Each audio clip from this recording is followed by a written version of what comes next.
Sex, late-night calls, texting every 5 minutes, we call all of that love. But what if I told you none of it is? Psychologists have been studying the nature of love for over 100 years, and they've landed on something most people don't want to hear. What the majority of us mistake for love is attraction, attachment, passion. All of it is real, all of it matters, but none of it is the same thing as love.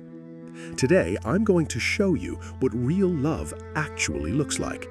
Not from movies, not from songs, but from science, and from what actually happens between people in the moments that matter most. Robert Sternberg, a psychology professor at Yale University, proposed a model that's now taught in every major textbook. He called it the triangular theory of love. 3 points: passion, intimacy, and commitment. Passion is what you feel at the beginning: racing heart, sleepless nights, one person taking up every corner of your mind. Neurobiologically, that's dopamine and norepinephrine, the same chemical system activated by stress. Intimacy is being truly known, not your image, not your role, not your best version, but you on a bad day with all your fears showing. Commitment is a choice, made every single day. According to Sternberg, only when all three are present can we talk about complete love, and that's exactly where everything I want to say today begins. Psychologist John Gottman spent 40 years watching couples inside his research lab. He got so good at it that he could predict divorce with over 90% accuracy. And his biggest finding wasn't about conflict. Couples don't fall apart because they fight. They fall apart because of the absence of one simple thing: presence. Real love is when someone sees you at your absolute worst and stays. Not because they have to, because they choose to. It's the person who holds you while you cry. Physical comfort from someone you trust measurably lowers cortisol levels, documented by Towen and Wills, 1985. It's the person who reminds you who you are when you've completely lost track of it yourself. This is the mirroring function in attachment theory, Bowlby. It's the person who hears you, even when you're not saying a word.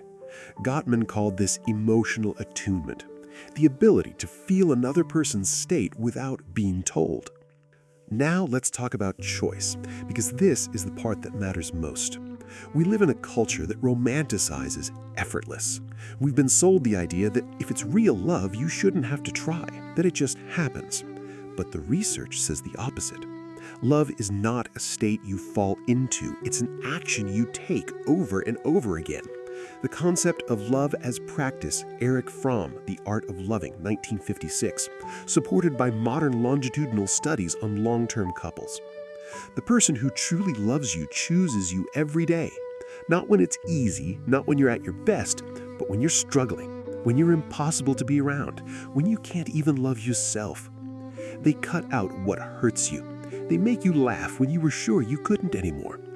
They stay loyal not just to your face, but when you're not in the room. That's what psychologists call secure attachment. They consider it the single most important foundation of adult mental health. Not everyone will find this, and that's the truth. But if you do, don't take it for granted. Don't test it without reason. Don't play games with it. Because a person who sees you on your darkest day and still shows up, that's not luck. That's rare. Look at the people around you. Who has done any of this for you, quietly, without expecting anything back, just because you're you? If that person exists in your life, tell them today, not tomorrow. If this video hit close to home, share it with someone who showed up for you on a hard day. That's the best way to say, "I see you," without saying a word. Subscribe so you don't miss what's next. We keep talking about psychology that actually changes how you live.